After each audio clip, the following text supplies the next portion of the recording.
I'm telling you, bringing T.O. to the Bills, it's not the answer. They need a quarterback, like an Elway or a Montana, or even Favre in his prime. Tom, you don't have any idea what you're talking about. They don't need arguably the 3 best quarterbacks in NFL history to make T.O. good. Okay, the past 3 seasons, he's had over 1,000 yards, over 10 touchdowns. He's had Tony Romo throwing him the ball. You have no idea what you're talking about. Whatever, man. Oh, look who finally decided to show up. Hey, Johnny boy, how's it going? What were you doing last night? Ladies, liquor, boat? I stayed in last night. Really, John? Again? Jeez, at least you can make up some sort of story, man. You're just kind of sad. You need to get out more. No, I know I do. I want to relax last night. Take my mind off things. That's funny. I would have thought staying in would have the opposite effect.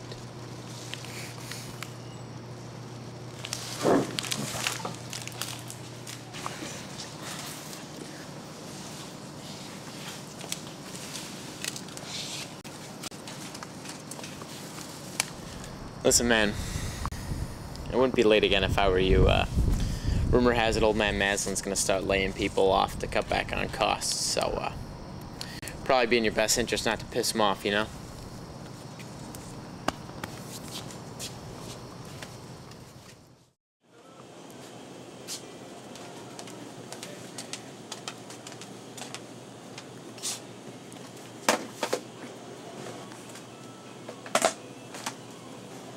Do you need help?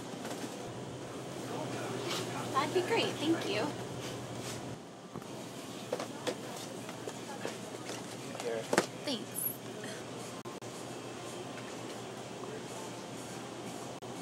Sweet Thursday, huh? How do you like it so far? It's pretty good. I just finished Cannery Row last week, so I thought I'd give the sequel a try. Steinbeck's one of my favorite authors.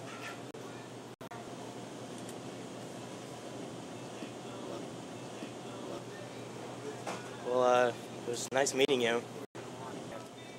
Irene. John.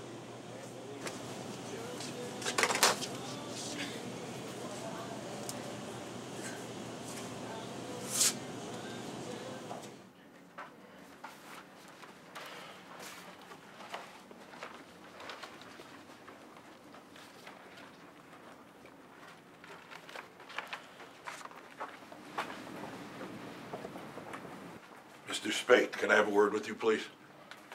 Shit.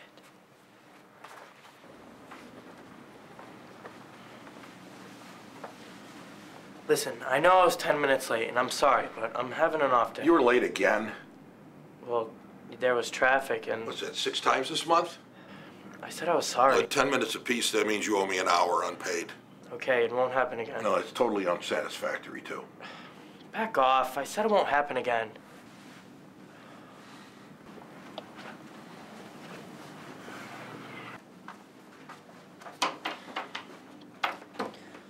Look, I didn't mean to snap at you. I won't be late anymore. And I didn't call you in here to bawl you out for being late. Okay, why am I here? Called you in to wish you happy anniversary.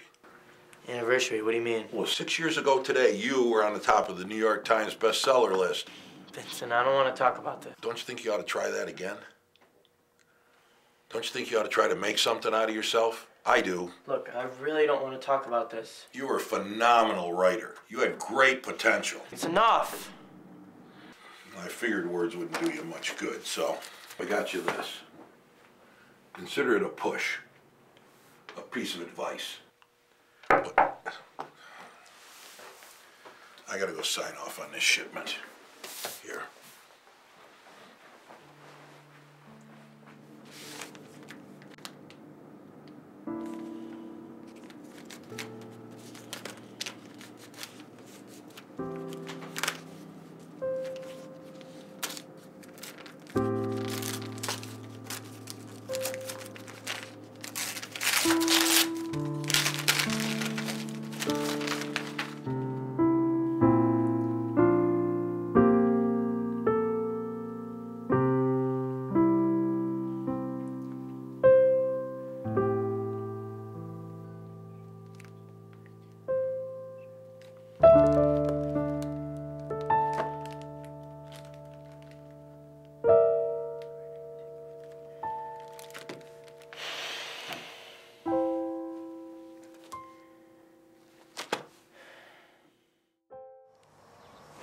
Boom! Oh, yeah. Looks like that competition's over. I mean, that'd be 250 easy. Yeah, whatever.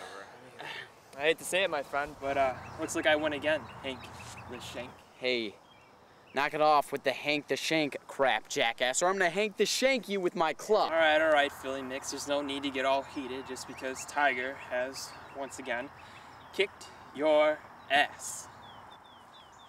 Hey, Johnny boy, you're up next. Let's go. Nah, Dom, I'm good. Not really in the mood. Shocker. You could take him, John. Look at him over there. Swinging away like he's some sort of golf god. I mean, if you ask me, he looks more like an epileptic panda, really, than a tiger. You know? Yeah, I see what you mean. Hey, is everything all right? I feel like you've been acting different lately. Yeah, I'm fine. It's just, well, let me ask you this. Do you ever feel like you're taking the easy route? What do you mean? I mean, do you ever feel like you're just coasting by? Like, you got all these opportunities right in front of you, but you refuse to look forward. Whoa, Johnny. Let's not start getting all emotional here, okay? Because then I'm gonna feel uncomfortable and it's gonna be bad news, so Just saying, like, sometimes I feel like a waste of space. You know, life is this blank canvas. You can paint it any color you want, but it seems like for the past few years, all I've been able to paint is a white dot. Listen, John. I mean, I think you're thinking way too much. I mean, I'm not a doctor or a philosopher or anything like that, but I think you just need to relax. I mean, look at it this way.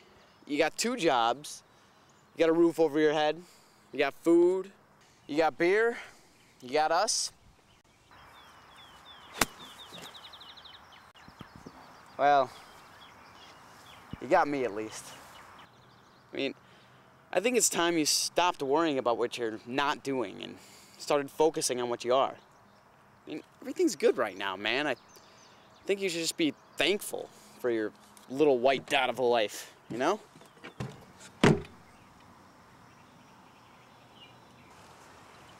Yeah, I guess you're right. Yeah. All right, Dom. You're going down.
John, right?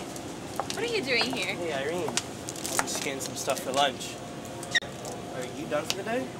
Kind of. I work here in the mornings on Wednesdays and Thursdays, and then I go babysit the Raymore kids. Ugh, I've heard they're a handful. Yeah, they are. Hey, do you need help? Thanks. Physics, huh? That doesn't seem as interesting as Sweet Thursday. I know, right? So, you work 2 jobs and take classes? You're a pretty busy lady. Yeah, but it's not really by choice. My father got injured on a construction job, so he's been out of work for a couple of weeks. And my mother is a teacher's aide over at the elementary school, but unfortunately her salary doesn't even come close to covering our family's expenses. So I decided to get a couple of jobs to help out. I'm sorry, I'm rambling. No, I'm sorry to hear about your dad. I hope he gets better soon. Thanks. You and I both. Life's kind of tough right now, but I try not to let a few inconveniences get to me. I mean, no one's life is flawless, right? Yeah. Yeah, right. Well, I better get going. If I leave now, I'll have about 10 minutes to feed, change, and give naps to 2 3-year-olds. Have fun with that. Thanks. I'll see you later. Bye. With or without the roids, A-Rod is still the best player in baseball, period. Are you kidding me, man? I could hit 40 home runs if I was juicing. All the juice in the world can help you hit 1 home run. All right, man. Hey, where you been? You almost missed lunch. Just had to pick some stuff up at the store. Ran into someone. What's your name? What are you talking about? What's the name of the girl that you were talking to at the store? It's not like that. There's a girl there, but we're just friends. I know. It's one of those Johnson sisters. Oh, yeah. Yeah, John, way to go. It's not a Johnson sister. Her name's Irene. She's a nice girl. Wait. Irene? You're trying to tell me that you almost missed lunch today because you were too busy talking to an Irene? What is wrong with you? Holy, she's like 75 years old, got 6 grandkids. Nasty, wrinkly underarms. God, you should be ashamed of yourself. Really, John? An Irene? Hey, she's a nice girl. Well, I mean, I'm sure she is, but I mean, with a name like Irene, she's just, you know, destined for a career in shelf stocking. You have no right to judge her. Unlike you, she's trying to make something of her life. Just relax, man. Calm down. Take it easy here. Take it easy? I mean, take yeah, it easy? take All it I've been easy. doing lately is taking it easy. Oh, here we go. What the hell is the matter with you? For the past few years, I've just been coasting by. You know, I've been so satisfied with this pathetic job and this pathetic life, I lost track of reality. What the hell are you talking about? I came to you because I said I was ready to make a change for myself, and you told me to stay the same.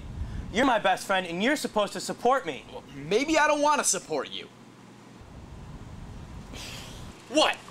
Do you think because you used to be this great writer, boy, genius that you're better than me? Well, let me tell you something. You're not. You had your chance and you gave it up, all right? What? Yeah. Times got a little too hard for you, didn't they, Johnny, huh? Knock it off. Even the great Jonathan Spates couldn't cut it, could ya? Shut up.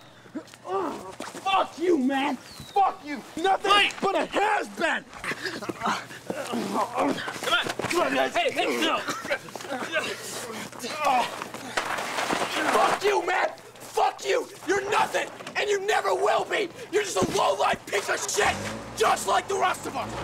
Oh.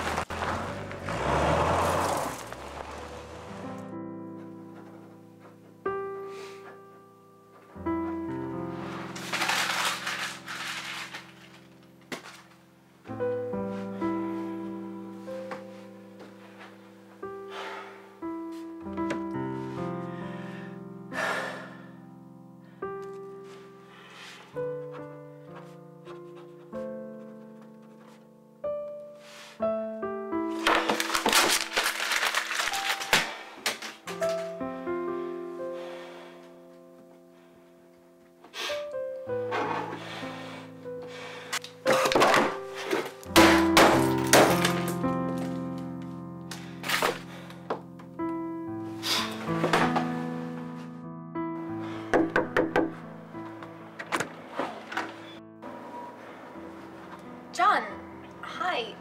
What are you doing here? You'd mentioned babysitting for the Raymars this afternoon, and I remember I planted a couple flower beds a couple weeks. Listen, I really need to talk to you. Okay.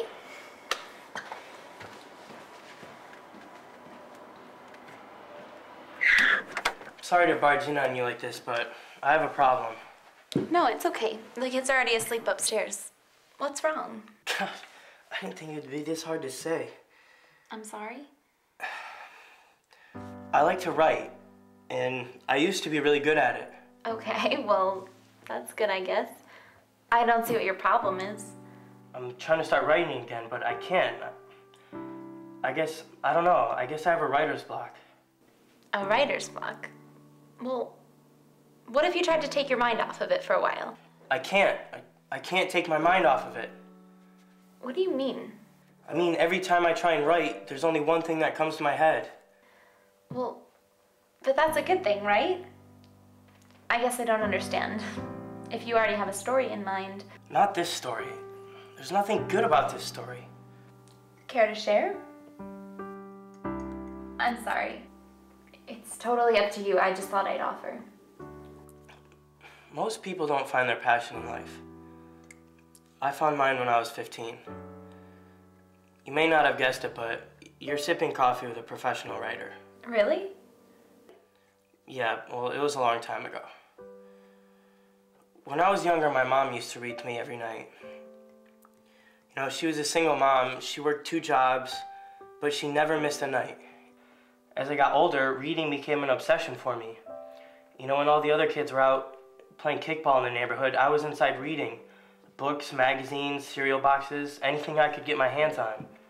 When I was 15, I decided to switch roles and I wanted to become a storyteller. So I wrote a book. And I must have sent it out to like 25 publishing companies. I mean, I was determined. Then finally, one publisher gave me a chance. To have my work in bookstores throughout the country was like a dream come true.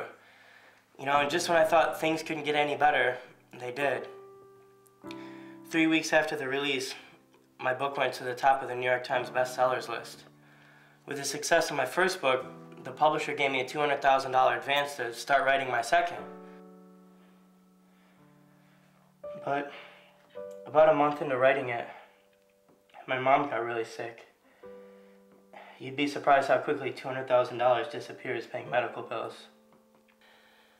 And instead of trying to get another job, I decided to focus solely on my book. I figured if I could finish it fast enough, I could get money from the publishers. But time was running out and my pen couldn't keep up. My mom passed away, and I was only 1 chapter away from...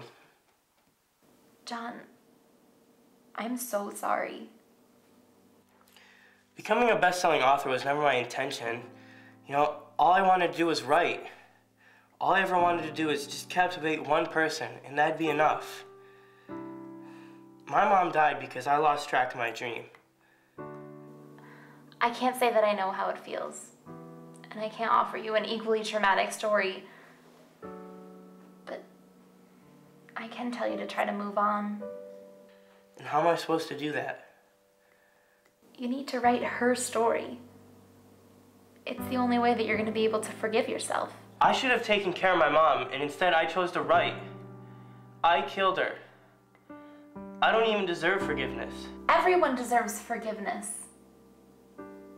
John, people make mistakes. It's just how they deal with the aftermath of it all that really matters. Write her story. Make your mother proud.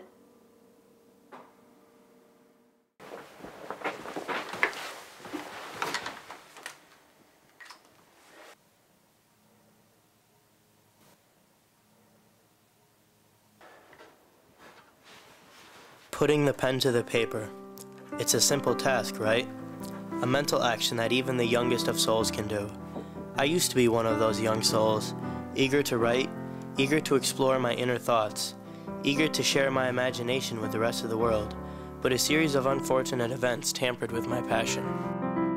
For the past few years, I've been avoiding the one thing that I love. I was convinced that distancing myself from it would help alleviate the pain, but I was wrong. With a little help, I eventually found out that distancing myself from the things I was using to distance myself from my true love was the key to alleviating the pain. I know it sounds complicated, but if you really think about it, it's actually quite simple. Although I eventually did it, I'll admit that abandoning the easy route was anything but easy. Unfortunately, I had to leave a few valuables behind. I would have loved some company, but in the end, I knew that company would only hold me back. So you might be asking, what is it exactly that changed my ways? Well, that's a tough question to answer. Let's just say I met my match.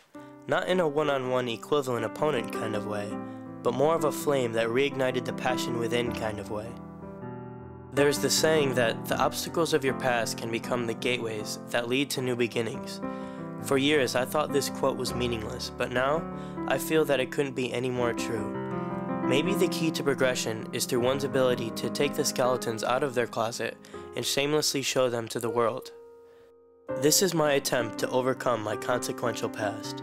It will be a journey down a dark path, but I'm hopeful that there will be light at the end. So please, if you will, join me as I travel down the back roads to redemption.